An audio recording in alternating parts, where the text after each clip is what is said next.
Well, it's Monday, so you know what that means. It's time for Ask the Vet. All right, my first Ask the Vet. We have Joel Conn here. Today we are talking about pet safety. That's right. Specifically, talk about first about traveling in the back of a pickup, I guess. Yeah, so that's what we wanted to discuss today. You know, I see this all the time, and this is a huge, maybe even more than a pet peeve for veterinarians. We'll talk about some of the easy things. So one of the things is with cats. This one's a little bit of a no-brainer. Cats should be not loose in the car, and it's actually illegal to have your cat loose in the car. Cats should always be in a carrier. Cats become very stressed in the car. They can sometimes urinate or defecate from that stress, and the other thing is that they will migrate throughout the car. They can get under your feet, and that can be dangerous. So cats in general in a carrier, preferably in the cab or in the main part of the car. We're seeing more and more people using safety harnesses now. You can actually get basically seat belts for your dog. They're designed to be plugged into sort of the back seat of the car, and it's basically a harness that goes over the shoulder area, holding the dog in place. And that's really ideal. If you can have your dog in the car in a safety harness, that's probably the safest thing you can do. Either that or in a crate or a carrier within the car.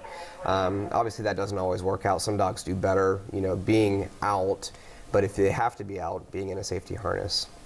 Really the big thing we wanted to talk about today though was dogs in the back of pickups. It's illegal to have your dog in the back of a pickup unless they're tethered. The problem is tethering your dog does not make it safe either. And we see, this is a case I had recently, CJ. This is a dog that was tethered in the back of a pickup.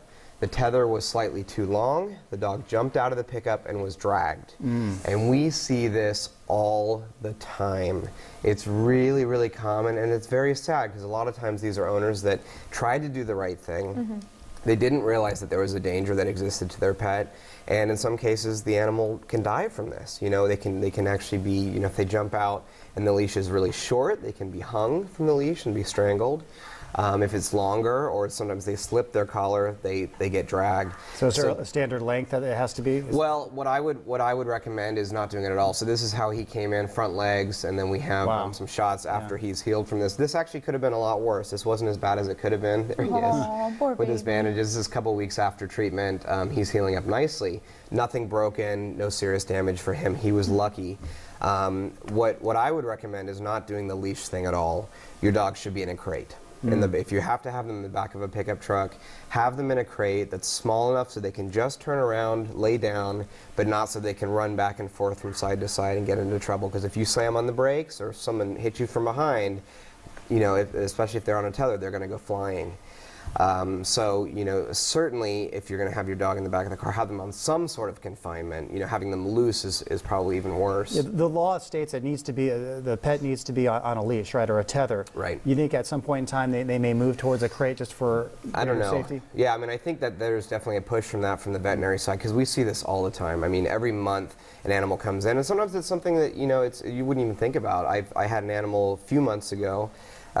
They had it in a pickup truck with a cab cover on top, and the cover door wasn't fully closed, and so the dog flew out the back of the window. Oh my gosh. So these things can happen too. So if the animal had been in a crate, the whole thing could have been avoided. And sometimes these are really catastrophic injuries that occur. Very, very sad, very hard on the owners, and of course extremely hard on the pet. Well, we appreciate you coming in and talking about pet safety. We want to make sure everyone's pet is safe as well. And if you have any further questions about your pet's health, you can email it to askthevet here at KCOY.com. Again, we thank Dr. Joel Conn for coming in here on this Monday morning. Thanks for having me. Stay with us. We'll be right back.